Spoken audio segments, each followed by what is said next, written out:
muraasa garuu akka itti jaarsa caaltu immoo amma tana walii guutuu viidiyoo kanarra dalagu jiran osoo jaarsa namaa osoo beektuu hajjeessa jirta tiyya caaltuu ati obsituu namaati rabbiin waa hedduu sii kenne tola hedduu sitti oole jechuudha. Tola inni sitti oole keessaa jalqabatti islaamummaadha. Sanbira taree fayyaa guutuu qabaachuudha. Sanbira taree obsa bareedaa kana sii kennuudha. Dhugaa rabbiititti ati fakkeenya shamarran kennati jechuudha. Hundaa dandeessuu, hundaa obsituudha. Dhugaa rabbii waan sii kenne sirraa hin fudhatin. Sanbiraas taree mootiyyuu rabbiin jaalala hawaasa sii kenne jechuudha. Namni jaalala hawaasaa qabu wanti kamuu yoo irratti jigee jechuudha. Akka namichi jedhe sanii namni sitti jigu moo gaarri sitti jigu wayya jennaani gaarri natti jigu wayyaa jedhan sababni isaa gaarri yoo namatti jige lama kana namatti busheessaa deemtan ani dhugaa rabbiititti wallahi viidiyoo kana waraabuuf karoora hin qabu jechuudha. Sababni viidiyoo kana na waraabsise maalinni isinitti fakkaate mee koomentii kana laala koomentii isii jala seenee koomentii 500 oltu kenname san keessa koomentii kanan arge jechuudha. Osoo garaan booyuu wal nu dhorkus jarraan halkan guyyaa wajjin jirra qilleensarraan jiruun addaan baane. Ana nagaafadhu na dhagee habibtiitiyya. Hajji hoo jaarsa kee ta'uun beekuu jettellee hayyi jaarsa kee ta'uu beekuu baatu. Baatii anaafini eeguu walfuun yeroo muraasa. Garuu akka itti jaarsa caaltu immoo amma tana walii guutuu viidiyoo kanarra dalagu jiran. Osoo jaarsa namaa osoo beektuu hajjeessa jirta jechaa akkasitti illee gattee. Assalamu alaikum warahmatullahi wabarakatuh. Kabajamtoota fi jaallatamtoota hordoftoota hiyyaa ashamaa harka fuunee akkam jirtu fayyaa keessanii baga jiraattan isiniin jedha. Egaa obboleeyyan kiyyaa har'a waan addaa wahii qabadhee dhufee wanti kunillee waan isinii haarawaati miti. Haga wallaala kiyyaatiin waan tokko yaada irratti kennachuu fi obboleettii teenna kabajamtuu fi jaallatamtuu caaltuudhaaf isinuu obsa qabeettii namaati beeytuu namaati. Obsa isiidhaamuuf hin dhufe isin immoo viidiyoo kana laayik sheer godhaatii biraan naagahaa isiniin jedha. Viidiyoo kana obboleettii tiyya caaltuu biraan naagaya. Jalqabatti obboleettii tiyya caaltuu ati obsituu namaati. Rabbiin waa hedduu sii kenne tola hedduu sitti oole jechuudha. Tola inni sitti oole keessaa jalqabatti islaamummaadha. Sanbira taree fayyaa guutuu qabaachuudha. Sanbira taree obsa bareedaa kana sii kennuudha. Dhugaa rabbiititti ati fakkeenya shamarran kennati jechuudha. Hundaa dandeessuu, hundaa obsituudha. Dhugaa rabbii waan sii kenne sirraa hin fudhatin. Sanbiraas taree mootiyyuu rabbiin jaalala hawaasa sii kenne jechuudha.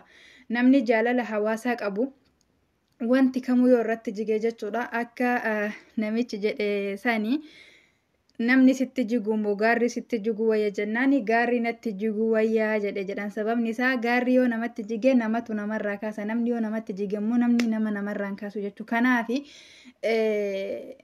jaalala hawaasaa qabdaa akkasuma obsa bareeda qabdaa rabbiin obsa gaarii sii haa kennuun siin jedha. Mee kanarratti jechuudha obboleettii teenna haasaa obboleettii teenna iman kana xiqqoo ishii dhaggeeffadha. Yaani waan xiqqoo keessa kiyya na dhukkubse jechuudha. Baay'ee bobboleeyyan kiyyaa obboleettiin keenya kuni hajjiin akka abbaa manaa kiyya tahe ni beeytaa yoo ma'anillee dhiyoo tana itti dhufee ani askaluu itti walitti dhufneef taate ammoo akka abbaa manaa caaltuu ta'e ni beeytaa jettee afaan isiitiin dubbataa jirti. Garuu isiin yoo gaafa san beeyti gaafa isatti dhuftee mana obboleettii teenna caaltuu seentu kana isiin akka abbaa manaa caaltuu ta'e ni beeyti moo akkami kan na dhibe namni waan ofii jibbu maaliif namarratti hojjeta? Waan ofii jibbu waan ofii hin jaalanne maaliif namarratti hojjeta jechuudha. Akkuma isiin kaleessa dhufte akkanatti aartee dallantu kana kasan durallee aaree dallanuu danda'a jechuudha. Silaa namni bakka san uf buusee beekuun barbaachisaadhaan akka kiyyatti akka nama wallaalaa tokkootitti jechuudha. Akkuma ani ta'u kana namni birallee taha jedhanii osoo yaadanii hedduu takka gaariidha. Kanarratti wanti jechuu barbaade akka nama wallaalaa tokkootitti jechuudha. Obboleeyyan keenya kaasatan jechuudha. Warroonni amantii teessan amantii jalqabaatitti deebitan amantii biraatirraa dhuftan hin jedhan. Islaamummaan amantii namni kamuu irratti dhalatu. Warroonni amantii keessan amantii jalqabaatirratti deebitan yeroo bultii ijaarattan adaraa keessan nama filadha. Nama laala walaakinnahu onnee namaa kana baqaysanii hin laalan jechuudha. Keessa isaa waan jiru garaa namaa namni baqaysee hin laalu. Wanti isin laallachuu qabdan nama rabbi jaalatu nama rabbillee isa jaallatu nama waa'ee halkanii guyyaa jechuudha. addunyaa caalaa waan akiraatiif yaadu. Nama ammoo iyyuu gaafa ati asirraa mana kanaa baate eenyuun of seensisa jedhee yaadu miti. Nama ana moo jaartii tiyyatu tiraasii bareeda algaa bareeda mana bareedaa kana keessaa bahee dura ammoo iyyuu jechuu biyyee boraafata jedhee yaadu filadha. Maaliifuu namni rabbi sodaatu namni waa'ee rabbi yaadu waa isin hin miidhu abadan. Kanaaf yeroo ammoo iyyuu jechuudha yeroo ammaa kanatti obboleettiin keenya jechuu yeroo silaa amantii tana barattee yeroo silaa ammoo iyyuu jechuudha. Yaani waan biraa keessa jirtu nama biraa itti yaamuu fi waan baratte barsiisurra jirtutti yeroo waan akkanaatiin yaani deddeebitee waan akkanaa dubbatu wallaahi hedduu nama dhukkuba jechuudha. Sanbiras tartanii jechuudha. Obboleeyyan keenya obboleeyyan shamarraniitii fi obboleeyyan keenya obboleeyyan dhiirallee amantii kana jibbisiisaa deemtan jechuudha. Nama ni gara amantii islaamaa kana dhufu amantii islaamaa kana namatti busheessaa deemtan. Ani dhugaa rabbiititti wallaahi viidiyoo kana waraabuuf karoora hin qabu jechuudha. Sababni viidiyoo kana na waraabsise maalinni isinitti fakkaate mee koomentii kana laala. Koomentii isii jala seenee koomentii 500 oltu kenname san keessa koomentii kanan arge jechuudha. Mee koomentii kana isinumti jechuudha yoo laaltan maaltu isinitti dhagahama. Maaliif yoo jedhame islaamummaa namoonni fakkeenyaaf waan keessa gabbu'ee waa'ee islaamummaa kana hin beekne waan islaamummaan kanatti isin ajaje itti fakkaata jechuudha. Laa akkasii miti wallaahi namni islaamummaa tana babal'isee beeku jechuudha. Jedhullee waan akkanallee namarratti hin dalagu jechuudha. Wallahi isinis obboleeyyan keenya obboleeyyan shamaraatii fi obboleeyyan keenya obboleeyyan dhiirallee rabbii keessan ofirratti sodaadha.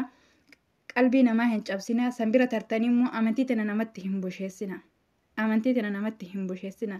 2 3 4 fuudhuun yoo dandeettii qabaattani yoo dandeettii horatuu qabaattan jechuudha. Yoo dandeettii wal qixxeessuu qabaattani.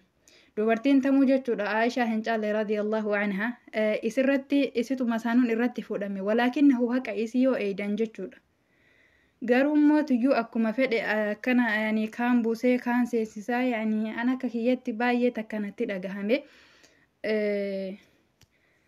Obboleettii tiyya caaltunillee wanti jechuu barbaadu amantii kana namni hin kennineef jechuudha.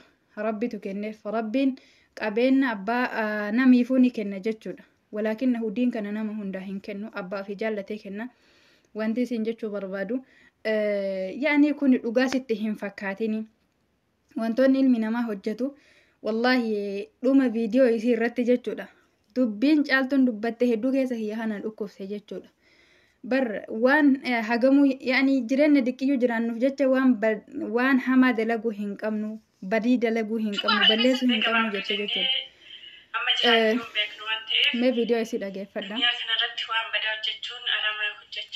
Masha Allah nama akkaan obsa qabu nama akkaan dandeettii waa liqimsuu qabudha obboleettii rabbi sirra haa jaallatu. Kanaafi ati beeytuudha akkasuma immoo tuyyuu jechuudha. Waan kamuu jechuudha jalqaba nama mari'atteeti miti ofii keetiin mari'atteeti onnee keetiin mari'attee waa hundatti seente jechuudha. Jabaadhuun seen jedha obboleettii kiyya hundaa dandahii rabbiin immoo tuyyuu jechuudha. Wanti kun ka biraan kidhallee waa biraatillee namni beeku hin jiru jechuudha. Waliigaltanii waan kana hojjettanii wanti kun dhuguma rabbal alamiina fi isin qofatu walirraa beekan akka kiyyatti waa'een social media kuni hundi nama amansiisu. Wanti hundi wanta sirratti gabba'u kun hundi akka kiyyatti hunda amanee hin fudhadhu jechuudha. Garuu dhugaa jirtu rabbumatu beekaa. Yoo wanti kunillee dhugaa tahe yoo rabbiin azalitti ilmaan jidduu keessanitti isin dabarsee rabbiin walitti isin deebisee shayxaana fi homaa jidduu keessan jiru jidduu keessanii baasee ilmaan gaggaarii ilmaan addunyaa kana fayyadan ilmaan immoo sabaa fi amantii ofillee fayyadan jidduu keessanitti haa argamsiisuun siin jedha. Yookaan illee immoo tuyyuu namni rabbi jecha waan tokko dhiise rabbii waan san caalu isaa kenna jechuudha. Yoo dhuguman haala isaa kanarraa jibbitee ati rabbii kan keetiif jecha inni karaa rabbiitirra hin jiru jettee dhiiftee rabbiin nama isa caalu nama immoo tuyyuu jechuudha isa daran si kunuunsu si kennuu dandahan siin jedha. Kana yoo jedhu bultii keessan diiguu fi miti rabbiillee na haa tiisu.